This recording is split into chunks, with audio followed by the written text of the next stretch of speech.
Bem-vindo à nossa aula de comandos elétricos. Hoje é dia de revisão. Nós vamos relembrar aí os principais conteúdos vistos nas 10 últimas aulas. Então, bom estudo! Um dos símbolos mais utilizados em comandos elétricos são os das botoeiras ou botões. Os números dos contatos indicam qual é a função do botão. Um botão do tipo normalmente fechado utiliza os números 1, 2. E o botão normalmente aberto utiliza os números 3, 4. A letra B é utilizada para a nomenclatura das botoeiras. Existem então dois tipos de botões, o botão do tipo pulsador e o botão com retenção. O botão do tipo pulsador se assemelha a um botão de campainha. O botão com retenção se assemelha a um interruptor, como você já conhece, aquele que a gente usa na iluminação. Também existem uma outra simbologia importante, a simbologia do contator. Existem dois tipos de contator, o contator principal e o contator auxiliar. A diferença entre o contator principal e o contator auxiliar é que o contator principal ele possui contatos de maior corrente, que serão utilizados para acionamento da carga, e contatos de menor corrente, que serão utilizados para fazer a lógica do comando.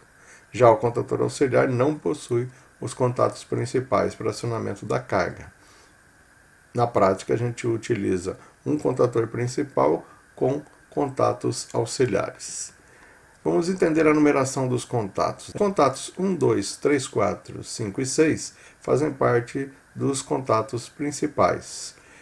Observe nos contatos auxiliares, que o que muda são o último número do contato.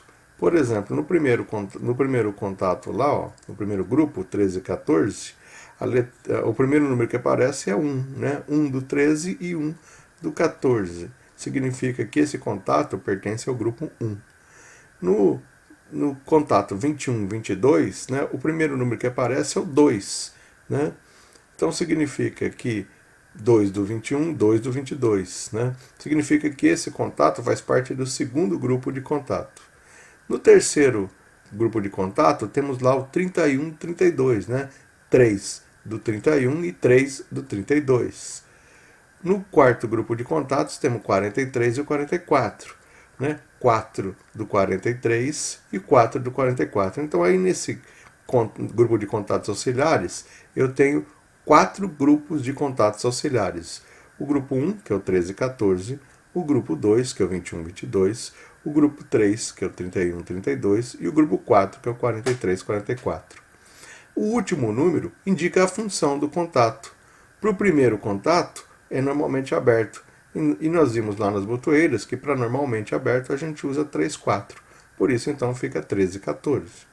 No grupo 2 e no grupo 3, os dois últimos números é 1 e 2, 21, 22, 31, 32. Indicando que esses dois grupos de contatos, o segundo e o terceiro, são contatos do tipo normalmente fechado. O 43 e o 44 está indicando que ele é o quarto grupo no contato e tem a função normalmente aberta. A bobina é representada por A1 e A2. Outro componente também bastante utilizado são os sinalizadores. Dois tipos de sinalizadores a gente encontra na prática. Nós encontramos o sinalizador a LED e o sinalizador incandescente. Esse último que está obsoleto. Atualmente, nós usamos sinalizadores a LED com supressor de força contra-eletromotriz. Os sinalizadores incandescentes eram sensíveis à força contra-eletromotriz, ou seja, eles se queimavam com maior facilidade. Os sinalizadores a LED eles têm maior vida útil. Outro componente importante em comandos elétricos são os fusíveis, representados pela letra F, o relé térmico, representado pela letra RT, e os disjuntores motor, representado pela letra Q. A sua respectiva simbologia está mostrada nesse slide aí, né? No relé térmico nós já comentamos lá na parte de proteção, né, como ele funciona, e o disjuntor motor também, nós já comentamos como ele funciona. A simbologia de motor elétrico, o motor elétrico ele tem pode ser com 3 terminais ou com 6 terminais, 3 pontas ou 6 pontas, mais a proteção elétrica. Esta é a simbologia normalizada aí, para o motor de indução trifásico, e a letra para sua identificação é a letra M. Pode ser que, eventualmente, nós tenhamos componentes com contatos reversíveis, né? Contato reversível é esse mostrado na simbologia à esquerda do vídeo aí, né? Onde eu tenho um contato número 1 em contato com o número 2 ali, né? Duas numerações são utilizadas, né? 1, 2 e 4, 5, 6 e 8, sendo que o comum é o número 1. Olá, bem-vindos à nossa segunda aula de comandos elétricos. Hoje nós vamos falar sobre os dispositivos de proteção. Os dispositivos de proteção utilizados em comandos elétricos são para proteger as instalações trifásicas que alimentam os comandos e as cargas trifásicas. 2 fusíveis são utilizados para fazer a proteção em comandos elétricos. O primeiro fusível é o NH, que você vê aqui nessa figura, dentro do painel elétrico, aqui protegendo a rede trifásica, né? O fusível NH ele requer cuidados no momento da instalação e da retirada, necessitando de equipamentos de proteção e de dispositivos para sua retirada. O fusível Diesed é um fusível mais tranquilo, vamos dizer assim, ele não precisa de nenhum equipamento, né, só precisa do equipamento de proteção, luvas de proteção. É um fusível tipo rolha, né, tem de vários formatos as suas cabeças, que é para evitar a colocação indevida, né? Os fusíveis fazem a proteção contra curto-circuito por efeito térmico, né? Ou seja, quando a corrente que passa pelo seu corpo atinge um determinado valor, vai gerar um aquecimento do seu filamento que vai se romper. Então é assim que o fusível protege os circuitos elétricos trifásicos. Ele também protege contra a sobrecarga de longa duração, ok? Outro elemento importante para os comandos elétricos é o relé térmico, né? Para proteger as cargas trifásicas, os motores trifásicos, nós utilizamos esse relé térmico. O relé térmico, como o próprio nome diz, ele tem acionamento devido ao fator térmico. A corrente passando pelo seu corpo vai causar um aquecimento e, consequentemente, o seu desarme. A vantagem do relé térmico em relação ao fusível é que eu posso ajustar a corrente. Então, ele tem em seu corpo um botãozinho ali, um elemento ou amarelinho ou azulzinho aqui, nesse caso desse primeiro aqui, ó, ou amarelinho, no caso desse segundo aqui, que serve para ajustar a corrente de trabalho. Então, se o fusível vai proteger os fios, né, quem vai proteger o motor é o relé térmico. Além dos seus contatos principais, né, que são os 3 fios aqui para o trifásico, ele ainda possui 2 contatos auxiliares, o 95 e o 96, que é um contato normalmente fechado, e o 97 e 98, que é um contato normalmente aberto. Este elemento é amplamente utilizado na proteção de motores e de sistemas trifásicos. Outro sistema que é bastante utilizado é o disjuntor motor. O disjuntor motor é mais moderno do que o relé térmico, ele atende às normas de segurança NR35, onde a gente tem que isolar o painel durante uma manutenção, colocando dispositivos de bloqueio, como esse mostrado aqui na figura. Da mesma forma do que o relé térmico, ele faz a proteção do motor de forma térmica, mas também serve como dispositivo de manobra, ligar e desligar. Então, quando eu emprego um disjuntor motor, eu posso deixar de empregar um relé térmico. Então, para fazer o sistema, ou eu uso um disjuntor motor, ou eu uso um relé térmico. Né? O relé térmico é mais moderno, mais eficiente. Né? Aqui está a simbologia do relé térmico. Né? Aliás, no slide anterior tinha desculpa, no slide anterior tinha a simbologia do relé térmico. Essa é a simbologia do disjuntor motor, né? Onde eu tenho aqui, ó, a gente vê claramente um elemento seccionador e um elemento térmico. Okay? A vantagem desse sistema é que também eu posso ajustar a corrente em relação ao fusível. Okay? Os disjuntores motores possuem ainda acessórios para que a gente possa ligar nos painéis, como hastes e alongadores, de forma a colocar ele fora do painel, que o usuário não precise abrir um painel para atuar sobre ele, né? Desligando ele, manobrando o motor para eventual troca de manutenção, facilitando bastante o trabalho. Também em comandos elétricos nós usamos o relé de falta de fase. Né? O relé de falta de fase ele é utilizado para monitorar as fases de sistemas trifásicos. Né? As cargas trifásicas elas não podem ser ligadas quando existe ausência de uma das fases. Estes relézinhos de falta de fase monitoram as fases e em caso de inversão, de falta de uma das fases, eles propiciam a interrupção do circuito de comando, fazendo com que o motor se desligue. Então, o relézinho de falta de fase ele é bastante utilizado também na proteção de motores. Hoje nós vamos ver efetivamente o nosso primeiro diagrama de comando elétrico. Nas aulas passadas, nós vimos as simbologias aplicadas a comando elétrico. Nós vimos lá a botoeira aberta, a botoeira fechada, o contator e assim por diante. Vamos observar este esquema. Aqui nós podemos ver como é representado um diagrama de comando. No diagrama de comando, eu tenho duas partes principais. Né?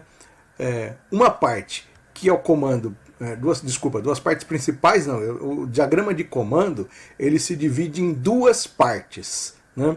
Uma parte que é a parte principal, que é onde está o motor, o disjuntor, o relé térmico e os contatos principais da contatora, aqui representados a sua direita do vídeo, a esquerda do vídeo aí, né? E a parte de comando efetivamente, né? Composto aí pelos contatos e pelas botoeiras. Ok? Então a parte em vermelho aí do comando é a parte principal e a parte em azul aí é a parte efetivamente do comando. Na parte, a gente sempre parte da análise de um comando a partir do diagrama principal. Né? Vamos olhar aqui o que eu tenho no diagrama principal.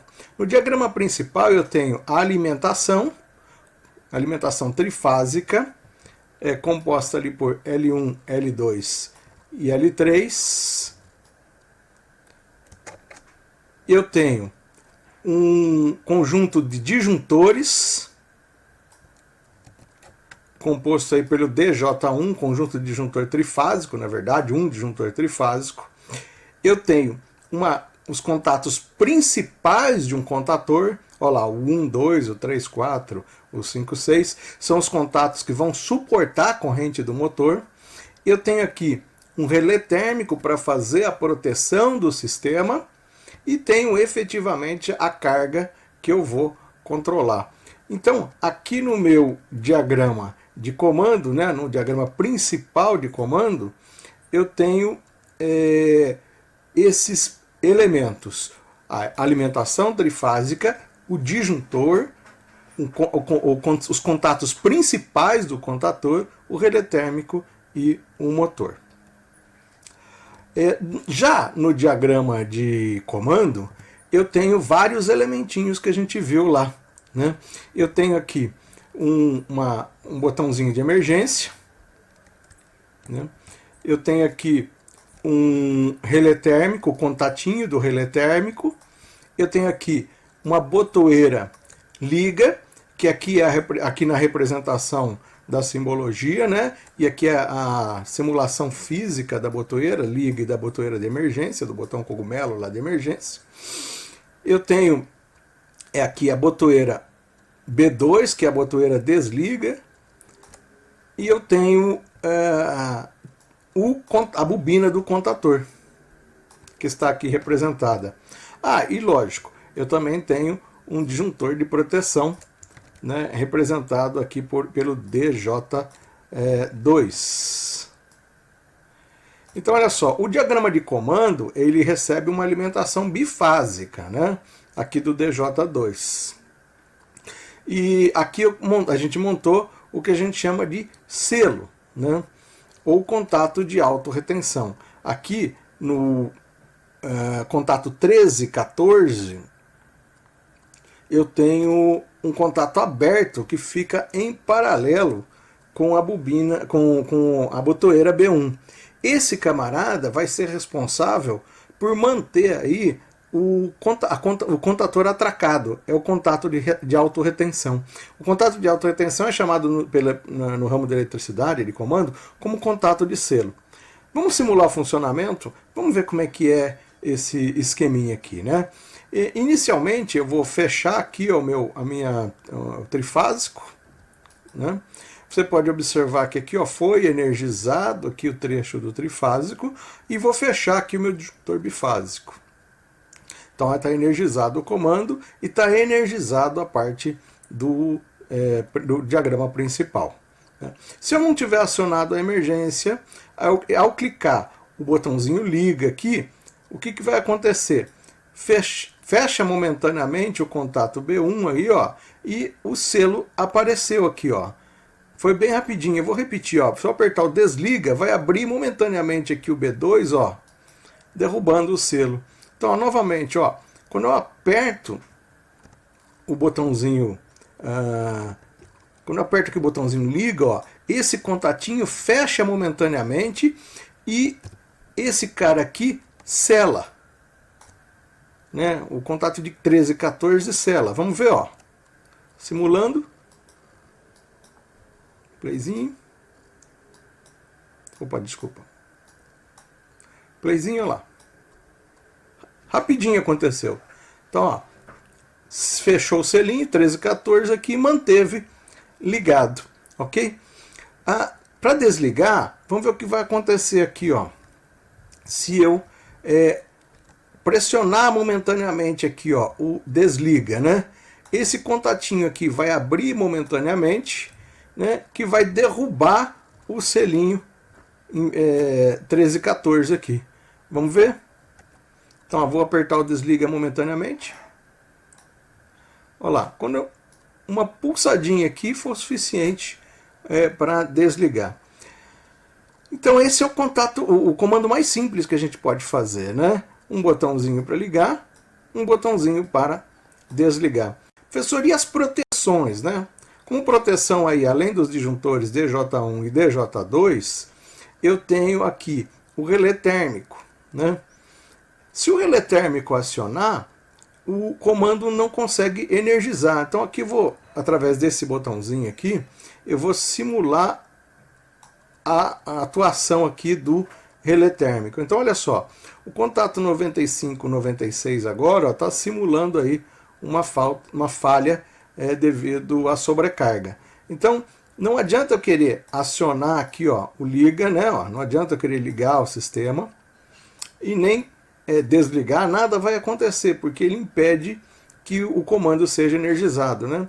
Quando por ele ser térmico, né, quando o efeito térmico passar, ele rearma, aí sim eu consigo ligar, olha lá, e desligar o sistema.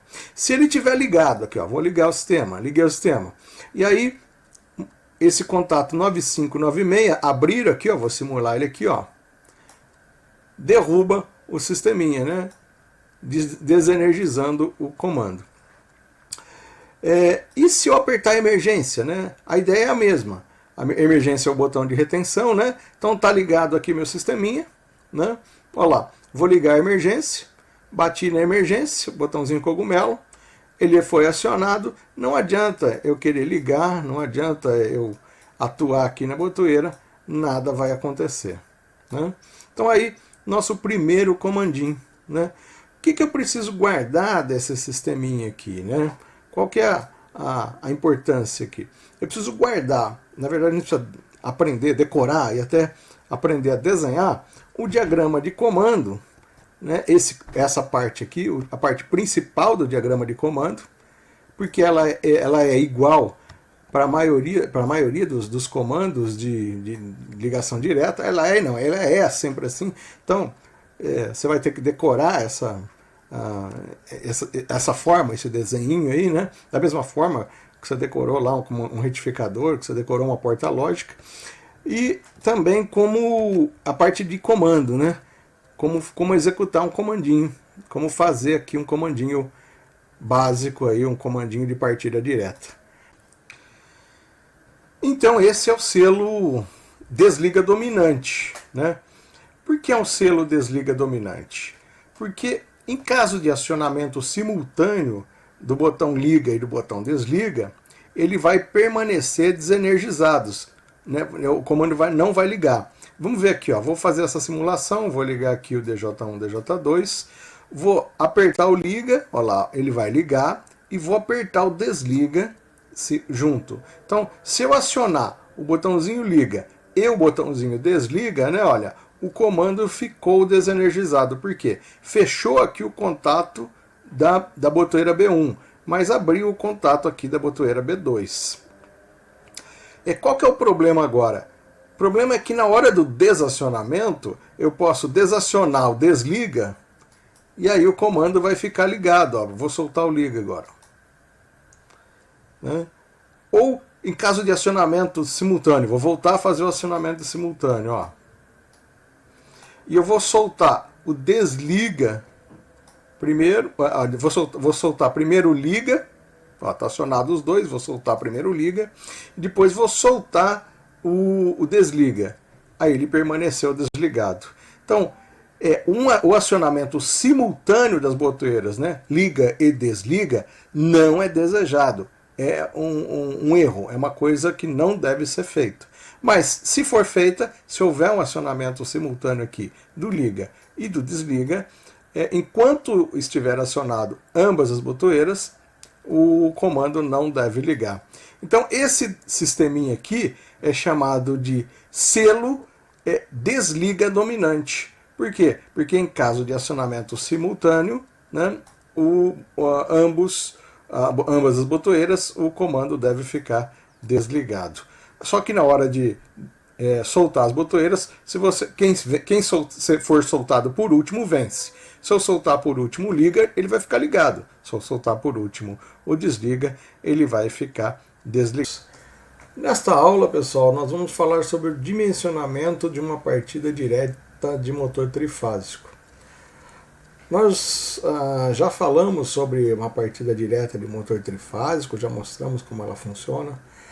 Nós sabemos que ela é bastante empregada na indústria, onde se deseja acionar motores, e também em automações prediais, como o bombeamento. Então a importância da gente ver um dimensionamento é nós capacitarmos vocês para instalar essas partidas, especificar os componentes dessas partidas, entender as várias formas de fazer essas partidas, né? Então vamos aqui propor um trabalho, né? Uma atividade que a gente vai dimensionar essa partida. Então está aqui o enunciado, ó. Dimensione uma partida direta industrial para um motor trifásico ligado ao 220 volts de corrente alternada, de potência de 4 CV e fator de potência igual a 0,85, que será montada em um painel elétrico. E aí tem como observação que vai ser um comando em 220 volts de corrente alternada. Então, olha, aqui, para quem não conhece, né, para quem não é da área, nunca viu uma partida direta, né, a gente monta uma partida direta num painel. Nesse painel, a gente coloca aqui as botoeiras, a emergência, a chave geral, enfim, tudo que há necessidade de fazer no comando. Então, aqui dentro, né, ficam os componentes da partida direta. Normalmente, esse painel, na indústria, fica longe do motor, né? O operador vai trabalhar, vai operar esse painel a uma determinada distância. Dentro desse painel nós vamos ter aí os componentes da partida direta.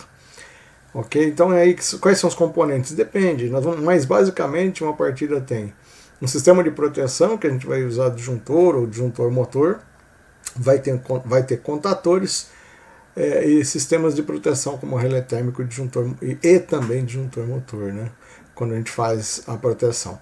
Então vamos ver aqui as formas de fazer e algumas considerações, né? Considerações e fórmulas, inclusive. Tá? Então, para dimensionarmos um comando de partida, sempre iremos utilizar a corrente nominal dos motores. A gente sabe que os motores, no momento de partida, a corrente ela é muito elevada. Ela chega a ser de 7 a 8 vezes a corrente normal ou a corrente nominal de partida. A corrente de trabalho ou a corrente nominal de partida. Então, o que a gente vai ter que usar para dimensionar a partida? A corrente nominal, a corrente de trabalho. Tá? A maioria dos motores, né, tem em sua placa especificado ou em HP ou em CV, né? Um HP é aproximadamente 735 watts. E um CV é igual aproximadamente, nós vamos considerar em nossas contas, aproximadamente 736 watts. Então, para determinar a potência em watts, né, eu vou usar uma regrinha de 3 simples. Ou seja, a potência em watts vai ser o valor em CV vezes a potência que eu desejo lá. Nós vamos ver isso daqui a pouco numa continha, tá bom? A tensão de trabalho da nossa região é, na maioria das vezes, 220 trifásico. Mas isso pode mudar dependendo da aplicação. Você pode estar trabalhando num local, numa indústria, que a alimentação do painel é em 380 ou em 440. Mas casa de bomba, por exemplo, de prédio, essas coisas, normalmente é 220 volts trifásico. Então, a maioria das vezes, vocês vão se deparar com uma partida direta que trabalha com 220 volts trifásicos, ok? Para calcular a corrente nominal, nós vamos usar aquela velha conhecida, a nossa fórmula da potência trifásica, né? Potência, a tensão, vezes a corrente, vezes cosseno φ, vezes raiz de 3. Virando essa formulinha, nós temos que a corrente nominal é a potência dividida pela tensão, cosseno φ, vezes raiz de 3. Então essas são as considerações, são as coisas importantes aí que você deve guardar quando a gente vai dimensionar uma partida direta. Vamos ver as formas de fazer, né? Basicamente, pessoal, existem duas formas de você fazer a partida direta. As formas são, a primeira forma que a gente está vendo aqui, ó, tem um relé térmico aqui, ó, para fazer a proteção.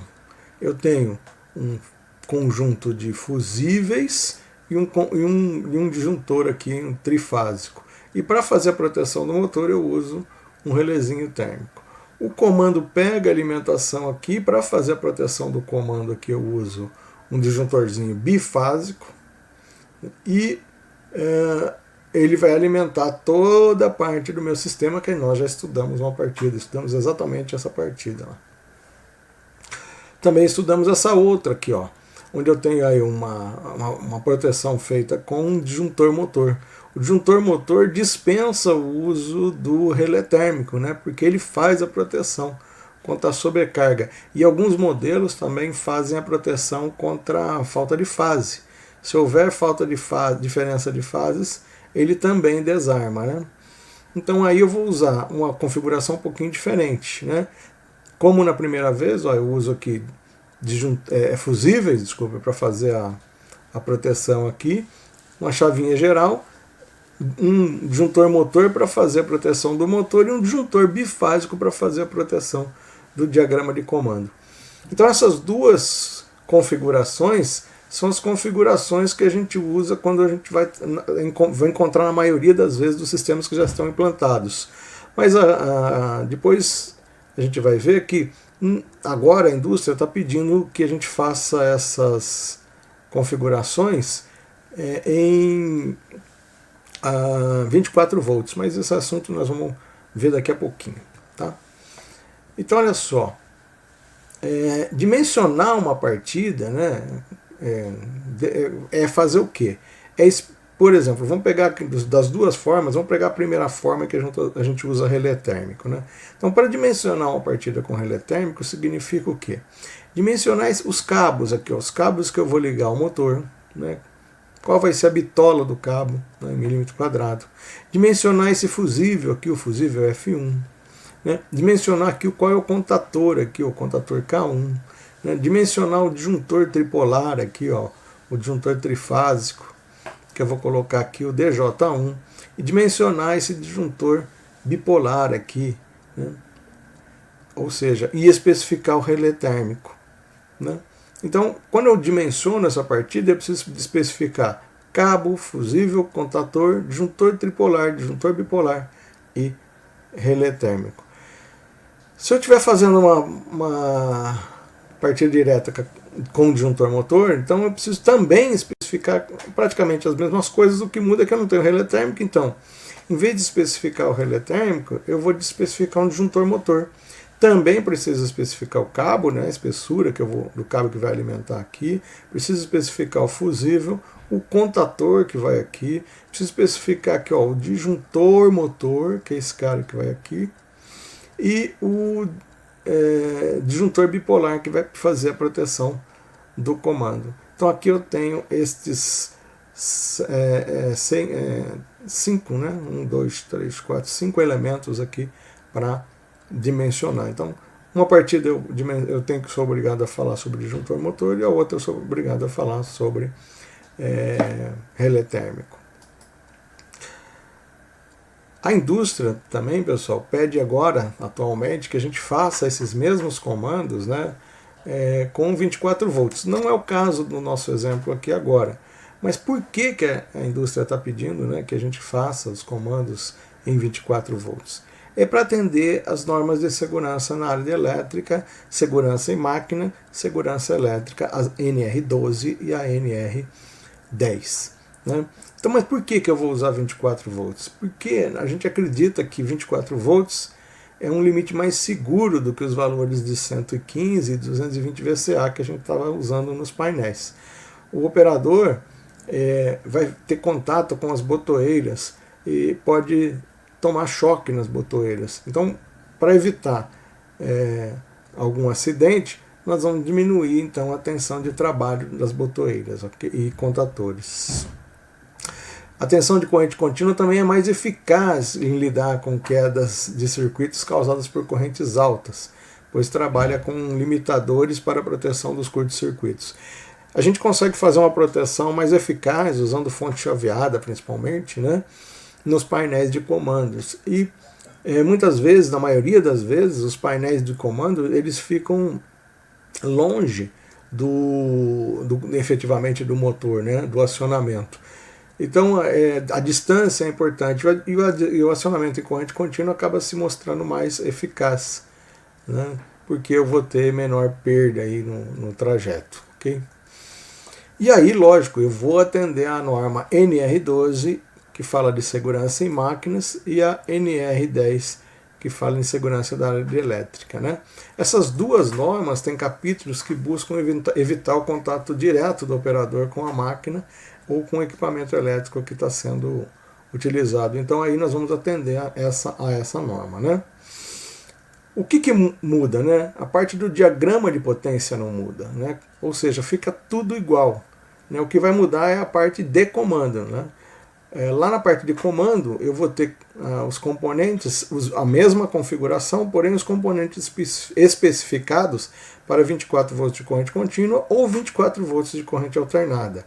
O que significa que eu vou ter que acrescentar um transformador para baixar a tensão lá de 220 para 24 VCA, ou ainda usar uma fonte de 24 volts. Atualmente, Vários fabricantes já fazem essas fontes de 24 volts protegidas, então está ficando bem legal montar os comandos de 24 volts. Mas de qualquer forma, eu vou ter que usar aí um fusível ou disjuntorzinho para proteger o comando. Isso não exime, né, não retira o fusível ou o disjuntor para proteger o comando.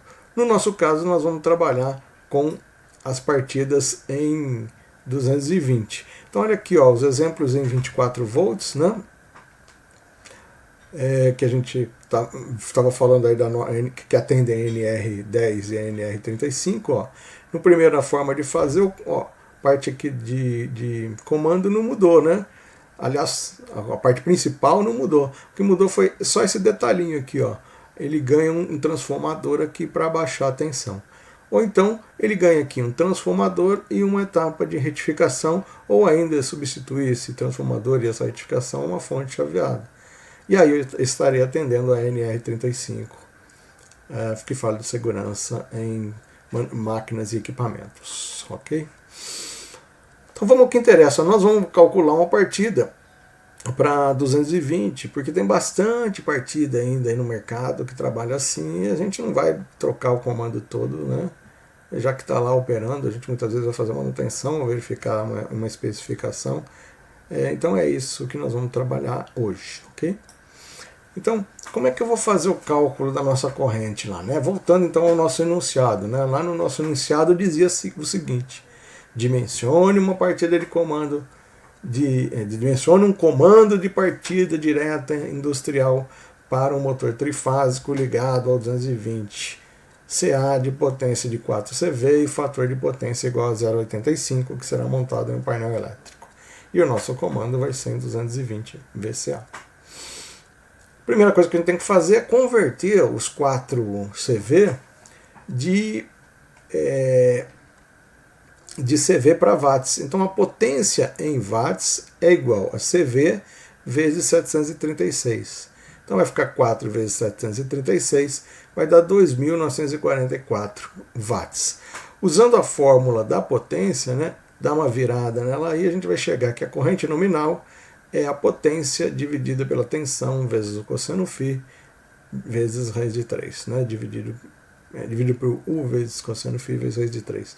Substituindo os valores, nós vamos chegar a uma corrente nominal de aproximadamente 9 amperes, 9,08. Então, a nossa corrente vai ser de 9 amperes, ok? Esse valor é importante para a gente dimensionar os componentes da nossa partida. E a gente sabe que a corrente de pico de um motor, a corrente mínima de pico, é de 7 a 8 vezes a corrente nominal. Usando o número 7 é um bom valor. Então a gente faz a seguinte conta. Pega a corrente nominal aí, que é de 7 amperes, e multiplica, de 9 amperes, e multiplica ela por 7. Então eu vou ter uma corrente de pico de partida aí de 63,53 amperes, o que corresponde a aproximadamente 64 amperes de pico. Então esse motor de 4 CV, né, 2.944 watts, ou seja, esse motor que tem aí aproximadamente 3 kW, né, 2,9, 3 kW de potência, ele usa na partida aproximadamente 9 amperes. Então eu vou buscar componentes nos catálogos dos fabricantes de fios, de contatores e de componentes elétricos, esse número, o 9. Ok? Primeira coisa que a gente precisa dimensionar é o fio. O fio é normalizado, né? Se nós vamos usar um fio normalizado, os fios normalizados são os fios PVC 70. Ok? Eu retirei aqui da tabela da NBR 6148 os fios normalizados para o PVC 70. O fio tem que suportar a corrente de pico de partida do motor. Então, se eu observar aqui, né, nessa tabelona maior aqui, a gente vê a bitola do fio, né, qual é o milímetro, eles começam em 1,5 milímetro e vão terminar aqui numa seção de 500 milímetros, né? Nós vamos utilizar um fio que suporte aí a corrente de pico. Lembra lá, nossa corrente nominal era 7 e nossa corrente de pico era 64. Então eu vou precisar de um fio que suporte uma corrente de 64 amperes. O ideal que seria que tenha um fator de segurança de 20%, 64 mais 20% vai dar um pouquinho mais que 64. Um fio de 16 milímetros aqui, ó, ele suporta uma corrente de 66 amperes. Então aí eu posso trabalhar com um fio de 16 milímetros. Né? Antigamente, os fios eram especificados em bitola AWG. Então, você pode ainda encontrar algumas tabelinhas que trabalham com AWG. Né? 16 AWG não corresponde a um fio de 16 milímetros de bitola de 16 milímetros. Veja aqui, ó, nessa tabelinha. Ó. Um fio 16 de bitola 16 AWG corresponde a uma seção de 1 milímetro quadrado. Então, cuidado na hora de especificar. Muitas vezes, fio 16, 16 AWG, não, 16 milímetros, hein, pessoal? Então, o cabo escolhido aí vai ser um cabo de 16 milímetros, ok? Mesmo porque, ó, 16 AWG suporta uma corrente máxima de 14 amperes. Ele é muito mais fininho do que um 16 milímetros, né? Então, olha aqui, o nosso cabo escolhido ficou sendo o cabo de 16 milímetros, porque eu tenho aqui que suportar uma corrente de 64 amperes lá, que a gente calculou, né? O próximo item a ser especificado são os fusíveis. Né? Pelo fato do motor ter uma corrente de partida muito elevada, né, 7 vezes a corrente nominal, os fusíveis eles não podem ser fusíveis rápidos. Né? Muitas vezes a gente escolhe fusíveis errado. A gente quer que o fusível, no momento de um curto-circuito, atue o mais rápido possível. Mas no motor ele não pode atuar rápido. Porque se ele atuar rápido, aquele pico de corrente, né, de 3 a 5 segundos em que o motor eleva a corrente lá para a sua corrente de pico, vai acarretar a queima do fusível. Então o fusível que eu tenho que usar é um fusível que suporte a corrente de pico de partida. Então a especificação do fusível deve ser fusível com retardo. Né? A gente chama de fusíveis retardados. E aí tem os dois tipos de fusíveis que a gente pode usar. A gente pode usar o fusível NH, o aspecto dele é esse aqui, ó, ele está aqui no seu suporte. Para retirar ele do suporte, aqui a gente tem uma ferramenta para retirada, que é essa aqui. Né, parece um cabo é um cabo, na verdade, né, com um elemento aqui que engata nas orelhinhas aqui do fusível para puxar ele. Então eu preciso de uma ferramenta específica para retirar. E tem o diezed aqui, que a bitola e a cor da bolinha aqui, né, da espoletinha, vai dizer qual é a corrente dele. Lembra lá, nós calculamos uma corrente nominal de 9 amperes, ok? Então aí eu recorro às tabelas, né? Fui lá numa tabelinha de fabricante de fusível NH e descobri que o NH00C-10-500 é um fusível do tipo retardado, né? E aí o NH00C-10-500UR é um fusível ultra rápido. Então essa é a brincadeira, né? Eu vou ter que especificar aqui, ó, um fusível que não tem as letrinhas UR, né? Se eu for especificar um NH e se eu for especificar um diezed, vai ser uma corrente nominal de 10 amperes também, cuja cor vai ser vermelha, ok? Então aí eu vou especificar fusíveis de 10 amperes. Sempre vou usar a corrente nominal para especificar fusíveis. E no caso dos disjuntores agora, né, pessoal? No caso dos disjuntores, né, nós vamos trabalhar com disjuntores de classe de curva C. Né? Por que curva C? Do mesmo motivo que a gente usou fusíveis com retardo. Eles têm que suportar a corrente de pico de partida do motor. Então, se eu olhar um catálogo de fusíveis, de disjuntores, né, a gente vai ver que tem o curva B e o curva C. Basicamente, o curva B é para elementos que não possuem reatância, né, resistência, o curva B se aplica à resistência, e o curva C são para componentes reativos. Né? Então, como eu vou usar motor, eu vou usar um curva C. Então, dois fusíveis que eu vou usar aqui.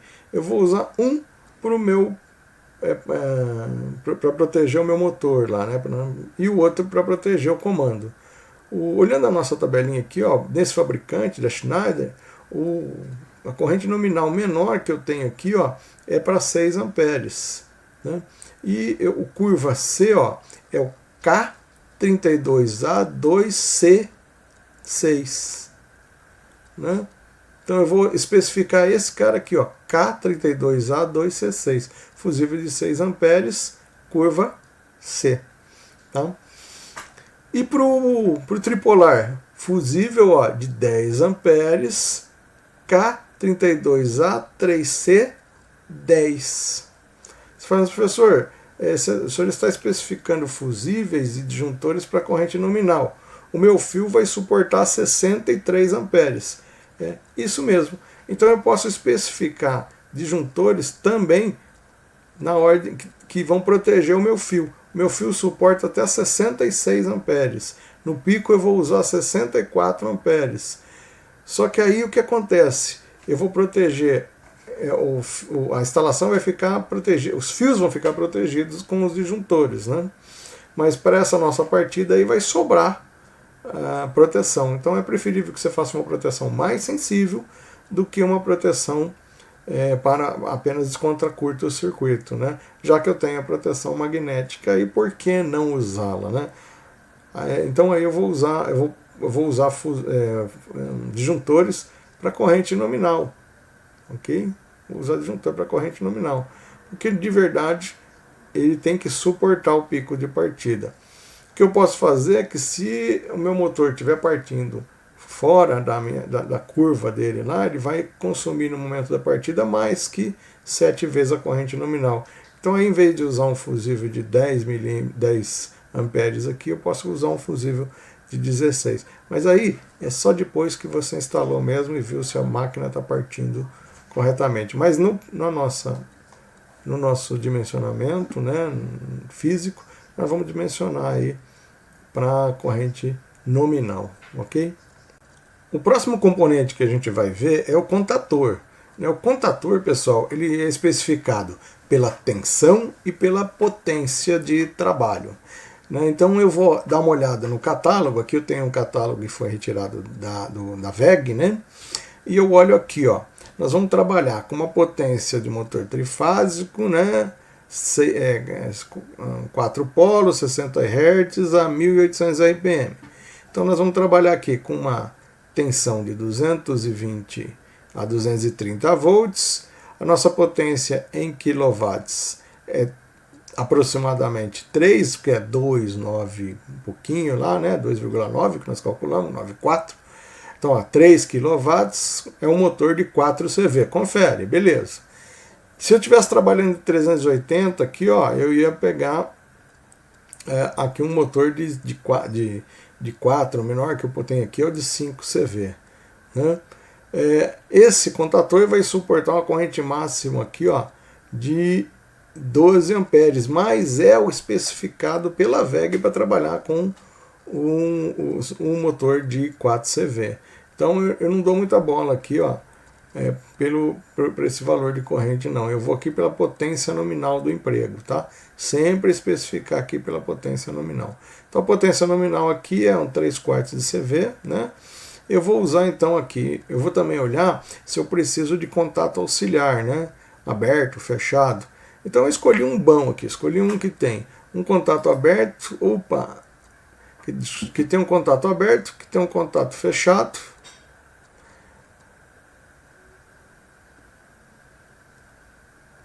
Então eu escolhi um bom aqui, ó.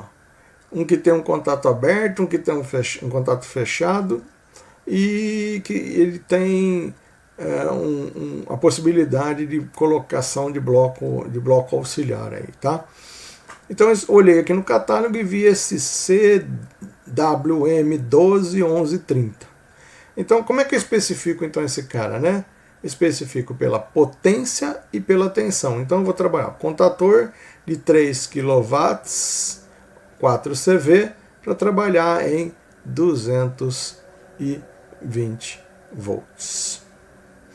Próximo componente a ser especificado. Então, vamos imaginar, eu tenho aqueles dois tipos de partida, né? Eu tenho partida usando o relé térmico, né, que é o relé de sobrecarga, ou usando o disjuntor motor. Vamos imaginar que eu vou trabalhar com um relé térmico, né? O relé térmico, pessoal, ele tem aqui, ó, um botãozinho para fazer aqui o ajuste da corrente, ok? E nós calculamos uma corrente nominal de 9 amperes. Então, precisa olhar no catálogo um camarada que fique na faixa dos 9 amperes, ok? Vamos ver o catálogo então. Olha aqui, ó, aqui esse relé eu tirei da Siemens, né? Esse relé não, esse relé de sobrecarga, eu tirei do catálogo da Siemens, né? E aí eu olhei lá, a potência, eu fui lá na potência, a potência é de 4 CV.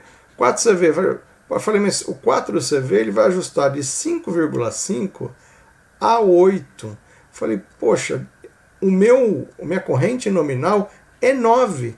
Então não dá para usar um relé de sobrecarga que faz ajuste de 5,5 a 8. Eu tenho que usar um relé de sobrecarga, né, de 6,4. Ó, 6,4. Que vai ter um ajuste de 7 a 10. Opa, aí ficou bom, né? Ó.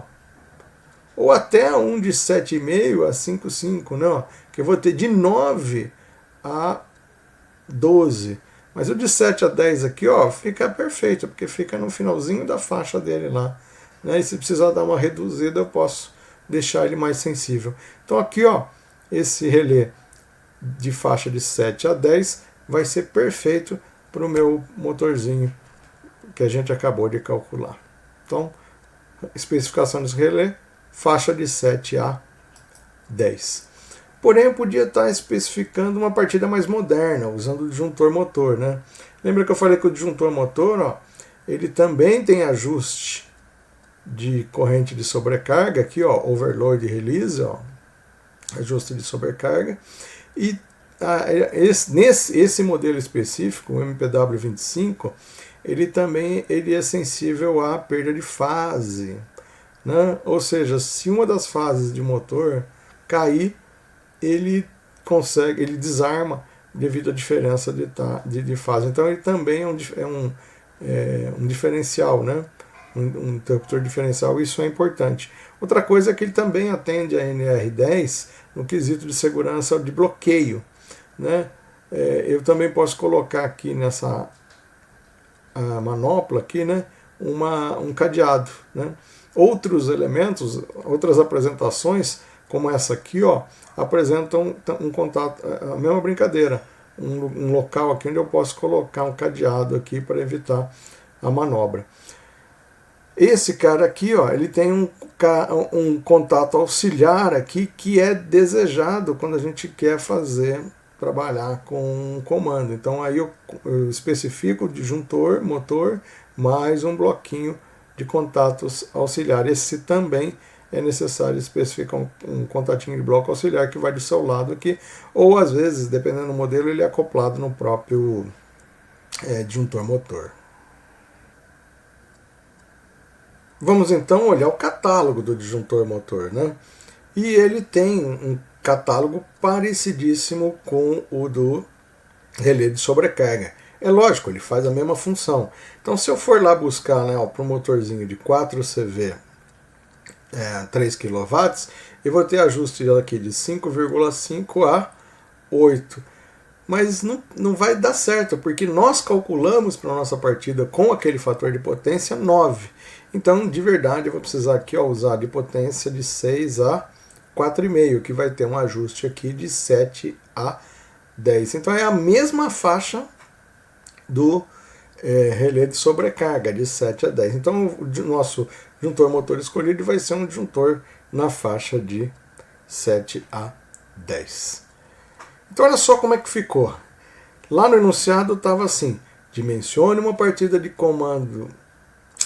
Dimensione um comando de partida direta industrial para um motor trifásico ligado a 220 volts, de potência de 4 CV e fator de potência igual a 0,8. Nós chegamos a uma corrente nominal lá de 9 amperes e uma corrente de pico de partida de 64 amperes. Então aí, observando os catálogos, né, nós vimos que se eu for montar uma partida com relé de sobrecarga, aquela primeira lá que não usa disjuntor motor, o cabo é de 16 milímetros. Se eu for montar uma partida com disjuntor, o cabo continua sendo de 16 milímetros para suportar a corrente de pico de partida. O fusível é 10 amperes. Eu escolhi um fusível NH com retardo. Poderia ser um diesel, mas tem que ser com retardo. Então aqui eu escolhi NH com retardo. Tá? Ambas vão usar o mesmo fusível. E o nosso contator. Nosso contator é o de 3 kW para 4 CV. Aqui eu tenho a especificação do contator. É igual. Na configuração onde eu trabalho com relé de sobrecarga, eu tenho que especificar 2 disjuntores. Um para o motor, portanto um disjuntor tripolar, e um para o comando. O do disjuntor tripolar, eu coloquei 10 amperes, porque a nossa corrente nominal ela é de 10 amperes. Né? Mas se eu quiser proteger os fios, né, o nosso fio, o fio de 16 milímetros, suporta a capacidade máxima de corrente de até 66 amperes. Então esse disjuntor tripolar poderia ter capacidade de até 63 amperes. Mas eu coloquei um disjuntor de 10 para deixar essa proteção bem espertinha, né? Esse disjuntor tem que ser classe C para suportar o pico de partida do motor. E para o comando, o menor disjuntor que a gente tem é o disjuntor de 6 amperes. Também vou usar um classe C porque a carga é indutiva. Né? E o relé de sobrecarga, a gente viu que a faixa que a gente tem que usar é a faixa de 7 a 10 amperes. Ficou igual ao nosso disjuntor motor, de 7 a 10 amperes com contatos auxiliares. Okay? Lá o nosso relé de sobrecarga já tem o contato auxiliar, eu não preciso especificar o contato auxiliar. Então está aí a nossa resposta, a nossa partida dimensionadas. Tanto com relé de sobrecarga, quanto com disjuntor motor.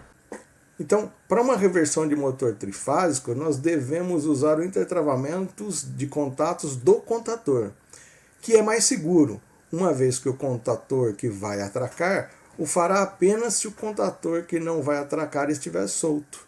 Né? Veja aqui, ó. Não há possibilidade de K2 entrar se K1 estiver ativado. Ó. Acionou a bobina de K1, aqui vai abrir, K2 não vai entrar nunca mais. Né? Não é que nunca mais, mas não vai impedir que K2 entre. Se K2 estiver aqui acionado, ó, ele abre aqui impedindo que K1 entre. Ou seja, esse é o intertravamento da reversão. Como é que então fica isso, né? De forma completa, né? De forma completa, eu vou precisar criar um selo para fazer o motor virar no sentido horário, criar um selo para fazer o motor virar no sentido anti-horário e intertravar esses selos. Então, uma partida direta com reversão, na verdade, ela é composta de 2 selos, duplo selo, e pelo intertravamento de K1 e de K2. Vamos olhar em partes aqui o nosso circuito, nós vamos perceber o seguinte, ó. Em cima aqui da bobina de K1, eu tenho um contato fechado de K2. Esse é o intertravamento. Olha aqui, em cima da bobina de K2, eu tenho contato fechado de K1. Esse é o intertravamento. Então, esse contato fechado que está em cima da bobina de K2 é o intertravamento de K1. E esse contato fechado que está em cima da bobina de K1 é o intertravamento de K2. E o selo, pessoal? O selo a gente já viu nas aulas anteriores, ele fica em paralelo com a botoeira. Então, olha aqui. B1 vai ligar um selo, ó, aqui ó, de K1 ó, em paralelo com ele, para ele virar no giro no sentido horário. E do lado de cá, ó, B3 tem em paralelo K2, aqui ó, o contato de K2, que é o selo. Então K2 aqui em paralelo com B3 vai fazer o selo para girar no sentido anti-horário. E aqui K1 em paralelo com B1 vai fazer o selo para virar no sentido anti-horário. É lógico que se eu quiser derrubar o selo, eu preciso interromper momentaneamente a ligação. Então aqui eu tenho um botãozinho de stop que vai fazer a interrupção momentânea, derrubando aí ambos os selos, fazendo o sistema parar. Eu ainda tenho o botão de emergência e tenho aqui os contatos de proteção dos relés térmicos 1 e 2. O relé térmico 1 num giro e o relé térmico 2 para o outro giro. Então esse aí é o esquema completo de uma partida direta de motor trifásico. Aqui eu tenho, na parte de potência eu tenho um geral, né, aqui o Q1, e aquele esquema que nós vimos lá, né, entrando aqui nesse vermelho aqui, nesse traço vermelho, entra aqui em K1 a L1, ó, e observa que ele entra também aqui na fase 2, no K2 aqui, ó, no 1 de K2. Mas a hora que ele sai aqui, ó, no pino 2 do relé térmico, ele entra aqui no pino 6, ó, né? Ou seja, é exatamente a inversão da fase. Nós está invertendo aí a L1 com a L3. A L2 se manteve, a L2 entrou aqui no pino 3 aqui, no pino 3 aqui, no 4 aqui, no 4 aqui. Ou seja, eu inverti aqui o 2 com o 6, né, e o 6 com o 2. Então esse é um esquema de uma partida direta com reversão. O primeiro assunto que a gente vai ver é por que utilizar uma partida estrela-triângulo, né? Durante a partida, a corrente de pico de um motor pode chegar de 7 a 8 vezes a sua corrente nominal. Por esse motivo, a partida direta de motores trifásicos é permitida para até 4 CV, que dá aproximadamente aí 2.944 watts, ou seja, até 3 kW. Para potências acima de 3 kW aproximadamente, nós não podemos partir porque pode desarmar proteções, pode causar danos às instalações elétricas, né? A partida direta ela causa uma queda de tensão significativa e isso pode afetar as outras cargas conectadas à rede de alimentação.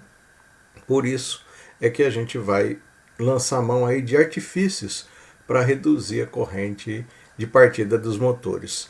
Duas soluções são possíveis. Nós podemos utilizar dispositivos eletrônicos, como soft starts e inversores, só que o problema do soft start e do inversor é o custo, o alto custo de implantação, o alto custo de manutenção. No caso de uma queima de um soft start, eu tenho que trocar o equipamento praticamente inteiro, ele dá pouca manutenção. Já uma partida estrela-triângulo tem menor custo, basta fazer um comandinho, colocar dentro de um quadro e eu posso começar a usar. Se alguns dos componentes tiver aí defeito, nós podemos substituí-lo com um custo bem menor. Para entendermos como funciona uma partida estrela-triângulo, nós precisamos fazer uma coisa antes, que é analisar a curva de torque dos motores trifásicos. Essa curva de torque é chamada de curva de conjugado. Neste gráfico mostrado aqui no seu vídeo, nós temos aqui a corrente do conjugado triângulo e a corrente do conjugado estrela, né? Esse delta aqui, né, triângulo ou delta, representa essas duas curvas em azul, que estão com as letrinhas em azuis aqui, ó, representam as curvas do conjugado delta. E essas duas curvas aqui, que estão com as letrinhas em vermelho aqui, né, representam a curva do conjugado estrela. O que é a curva do conjugado? Vamos analisar, não precisa desesperar. Quando a gente mostra uma curva, um gráfico, a pessoa fica desesperada tentando entender. Vamos analisar por partes, né? Nesse gráfico a gente tem aqui a representação das correntes em estrela e triângulo e dos torques em estrela e triângulo. Então esse gráfico aí traz para a gente aqui no eixo X a rotação do motor e no eixo Y o seu torque. E essas curvas representam a corrente e o seu torque. O torque de motor a gente chama de conjugado. O que importa de verdade para mim, para a gente, né, são as correntes. Porque o objetivo de fazer uma partida de estrela-triângulo é diminuir a corrente de partida. Então vamos analisar só um trecho desse gráfico, né? Olha, que é a corrente de triângulo, aqui pintada em amarelinho, e aqui a corrente em estrela pintada em amarelinho. A gente pode observar que a diferença aqui, ó, entre o traço do triângulo que está aqui em cima e o traço da corrente que está aqui embaixo, existe aqui uma diferença de corrente. Ou seja, essa diferença aqui é em torno de 1/3, ou seja, a corrente em estrela ela é 1/3 menor do que a corrente aqui na condição de triângulo. Então, isso é uma vantagem.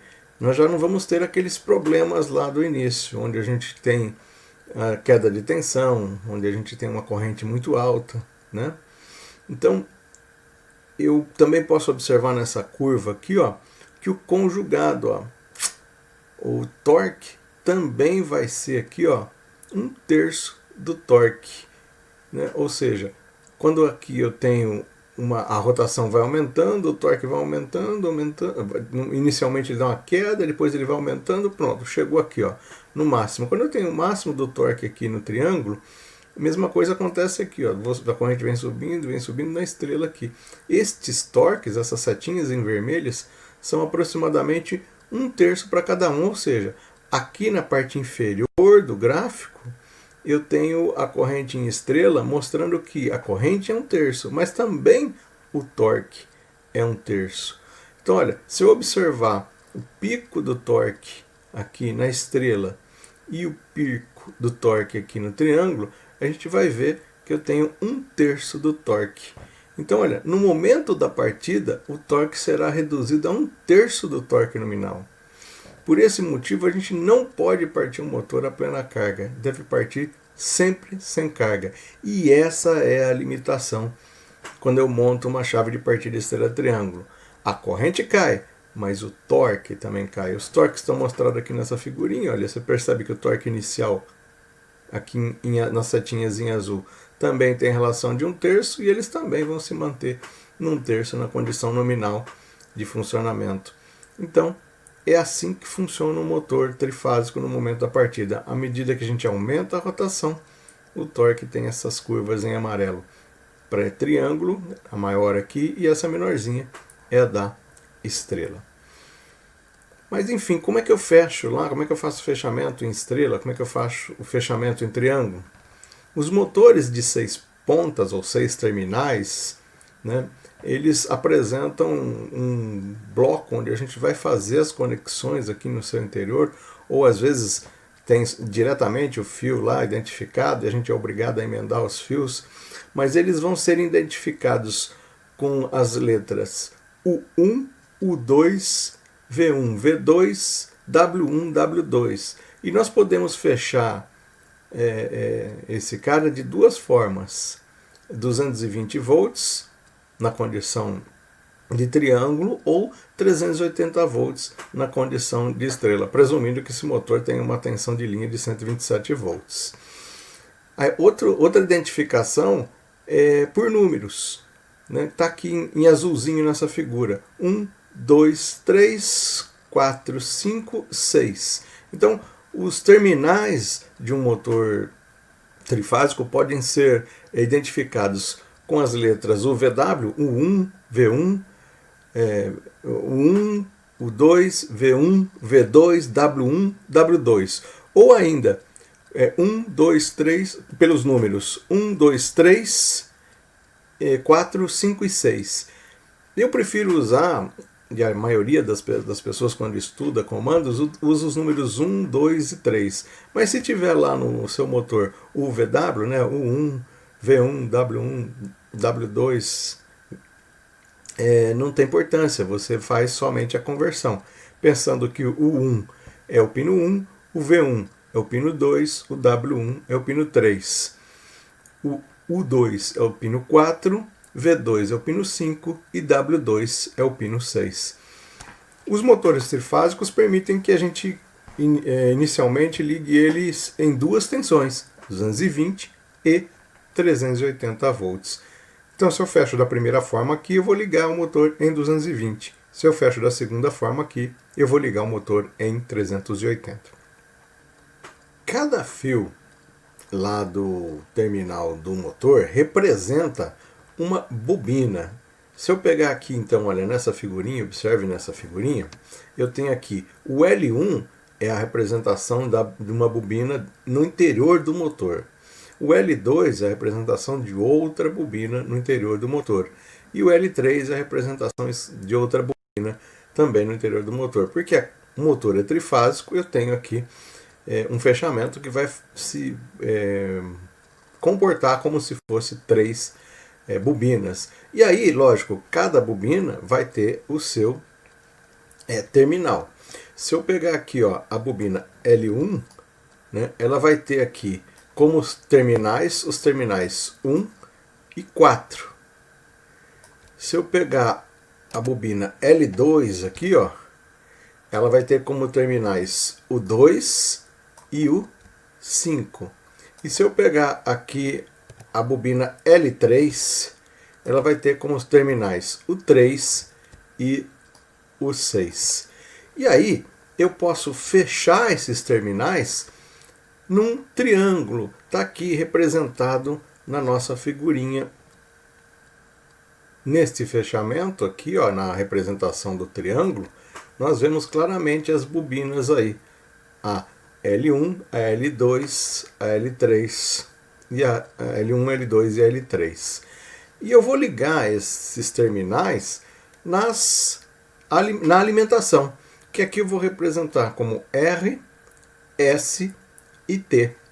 Para fazer um fechamento em triângulo, eu preciso unir as pontas destas bobinas.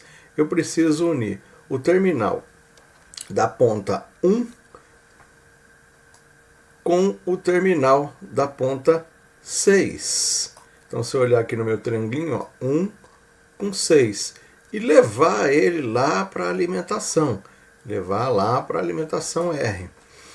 Eu também preciso fazer a conexão do 2 com o 4 e levar ele lá para a alimentação S. Então preciso fazer a ligação do 2 com o 4 e ligar lá na alimentação S. E eu preciso também fazer a alimentação do 3 com o 5 e levar lá na fase T. Ou seja, para a gente fechar um motor trifásico, eu preciso fazer esse fechamento aqui, ó. Se eu quiser ligar ele em 220 no esquema triângulo, levar a fase R e ligar no 1 com 6, levar a fase S e ligar o 2 com 4, levar a fase T e ligar o 3 com o 5.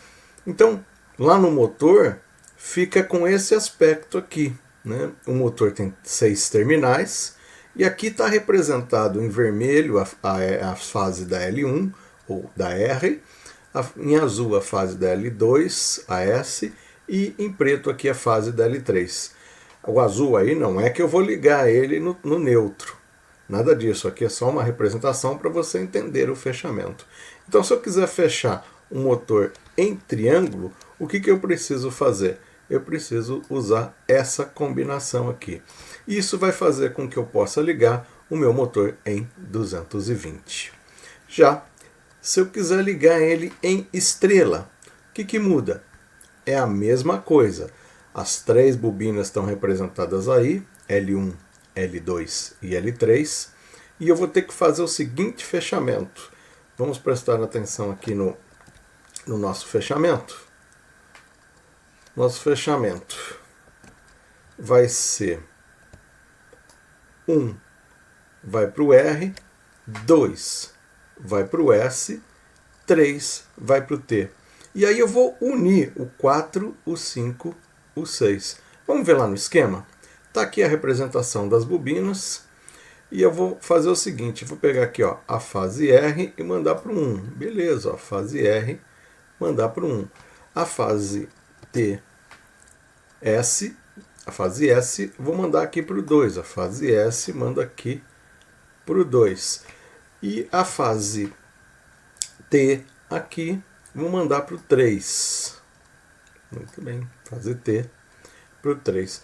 Sobrou lá as outras 3 pontas, a 4, a 5 e a 6.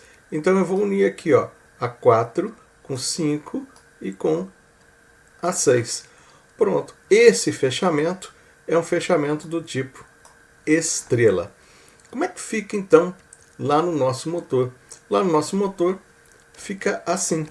Fica, eu levo uma das três, levo cada ponta, né, a 1 para L1, a 2 para L2, a 3 para L3 e junto todo mundo lá embaixo, a 4, a 5 e a 6. Então essa é a ligação estrela lá no meu motor trifásico. Como é que eu vou fazer isso? Eu vou fazer na mão? Eu vou juntar os fios lá? Não. O comando é que vai fazer isso. E para fazer isso, eu vou precisar de 3 contatores. Vamos dar uma olhadinha aqui como é que a gente faz. Esse é um esqueminha onde eu tenho aí os 3 contatores que vão fazer essa comutação para mim. Ou seja, inicialmente nós vamos partir o motor na configuração estrela. 3 segundos depois, nós vamos levar ele para a configuração triângulo. Nós vimos nos slides anteriores que para fazer a configuração estrela, eu preciso fechar o L1 com 1, o L2 com 2, o L3 com o 3 e unir aqui o 4, o 5, o 6. Isso acontece quando eu ligo 2 contatores. Quando eu ligo o contator K1 e quando eu ligo o contator K3, esses contatores vão ser responsáveis por fazer o fechamento. Observe aqui, se eu pegar aqui em vermelhinho, ó, o L1 entrou no 1 do motor, pegar aqui em marronzinho, ó, o L2 entrou no 2 do motor, e aqui o L3 no pretinho, ó, entrou no 3 do motor. E aí, ó, as outras 3 pontas que sobraram, o 4, o 5 e o 6, vão entrar aqui no contator e vão se unir aqui, ó, através dos terminais de saída aqui, ó, no contator. Então essas 3 pontas vão ser unidas aqui. Então aí eu fiz um fechamento do tipo estrela para esse contator, para esse motor. 3 segundos depois, olha só o que vai acontecer. E eu vou ter que, nós já vimos nos slides anteriores, que para comutar em triângulo, eu vou ter que unir o L1 com 1 e com 6. Então vamos ver aqui, ó, o L1 em vermelho aqui entrou no 1 e também, ó, através do contator K2, ele entrou aqui no 6. Se anteriormente eu tinha usado K1 e K3, agora eu vou usar K1 e K2. Então olha aqui, ó, se eu fechar K1 e K2, quando eu fecho K1, eu uni aqui em amarelinho.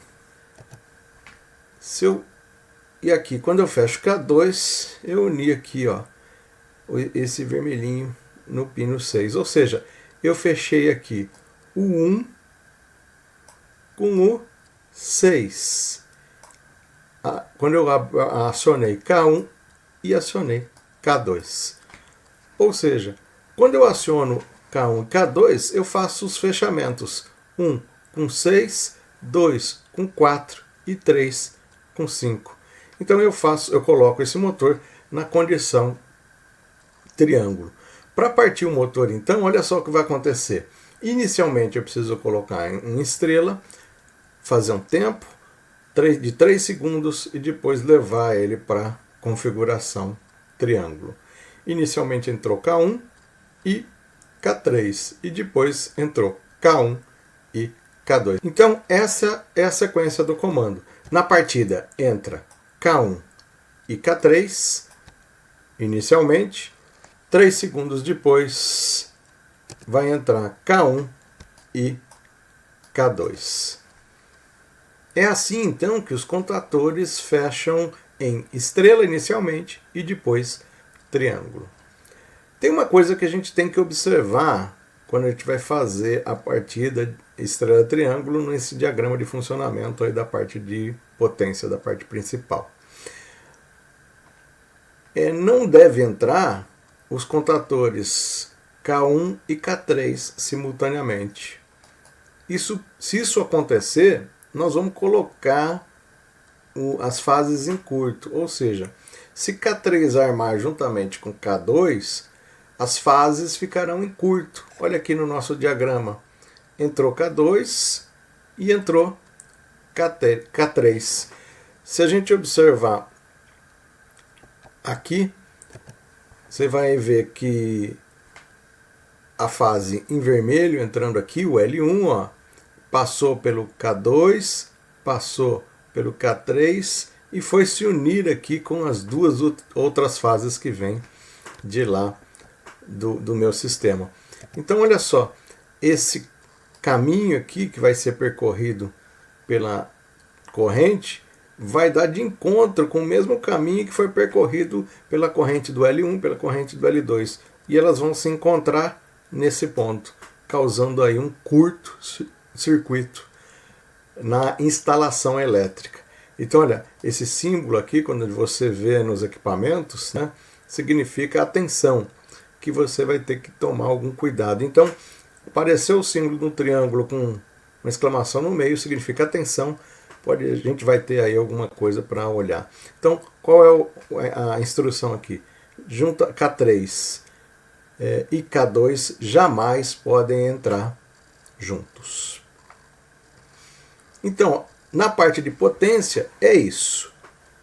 Vamos ver como é que funciona a parte do comando. Na parte do comando, eu vou ter o contato, três contatores, o K1, o K2 e o K3, e também vou ter que acrescentar um temporizador, que é aqueles 3 segundos. Inicialmente, vou fechar em estrela, 3 segundos depois, vou fechar em triângulo. Esse é o esqueminha do comando. E como é que funciona? Né? Como é que esse esquema aí faz a comutação da estrela para o triângulo? Vamos estudar ele em detalhes.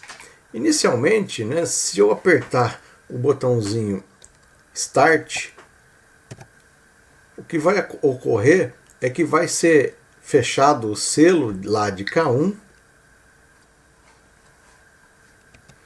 e ao fechar o selo de K1, eu vou ter energizado aqui K1 e o KT1, que é o nosso temporizador, e também o KT3.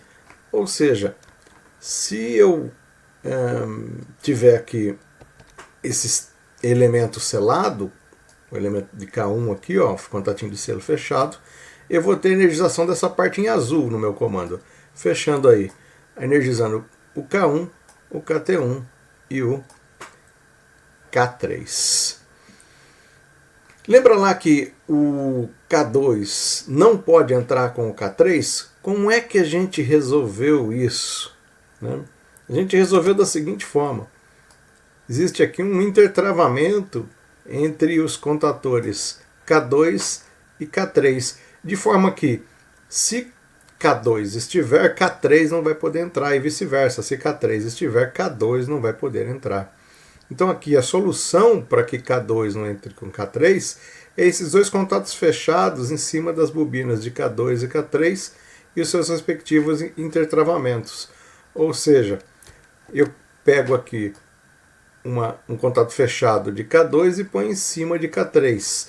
E pego um contato fechado de K3 e coloco lá em cima de K2. E assim a gente faz o nosso intertravamento. Então, no primeiro momento, apertei o Start, vai acontecer a energização desses 3 camaradas. Decorrido 3 segundos, o que é o que a gente vai presetar para a partida, esse KT1 aqui vai atuar. Quando ele atua, ele vai desenergizar o K3, mas vai energizar o K2. O intertravamento continua ali, mas aí a bobina de K3 vai estar solta, vai dar para energizar aqui o K2. Então agora vão ficar energizados o K1, o KT1 e o K3, levando lá nosso motor para triângulo.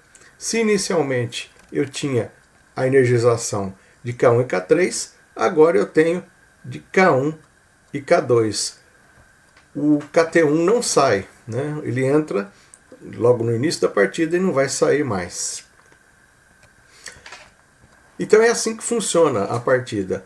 Ele vai ficar atracado K1 e K2, e mesmo que os tempos de KT1 tenham decorrido. E aí eu só vou parar os comandos se eu apertar aqui o botãozinho de stop, eu vou interromper o circuito e aí desarma aqui o selo, desarmando toda a energização desse sistema. Então olha só, resumindo, né? Quando nós pressionamos aí a botoeira Start, ou botoeira para ligar, vão armar K1 e K3 e também o temporizador KT1. Quando decorrer 3 segundos do tempo de KT1, K3 desarma e K2 arma, ou seja, ora eu tenho K1, K3, ora eu tenho K1, K2. Mas para isso eu preciso desarmar o K3. Então é isso, né? Ao pressionarmos a botoeira para ligar, armam K1 e K3 e o temporizador KT1. Quando decorrer o tempo de KT1, K3 desarma e arma o K2. O esquema completo da partida está aí agora na tela do seu vídeo, onde a gente tem a parte principal, representada pelos 3 contadores, K1, K2 e K3, de forma que eles fecham o motor ora em estrela e ora em triângulo. Quando entra K1, K3, fecha em estrela. Quando entra K1, K2, fecha em triângulo. E aqui está o esquema do comando, né? Que é onde eu tenho aqui os temporizadores, além dos K1, K2, K3, eu tenho o temporizador aqui, KT1. Essa foi a nossa revisão, espero que você tenha gostado e até a próxima.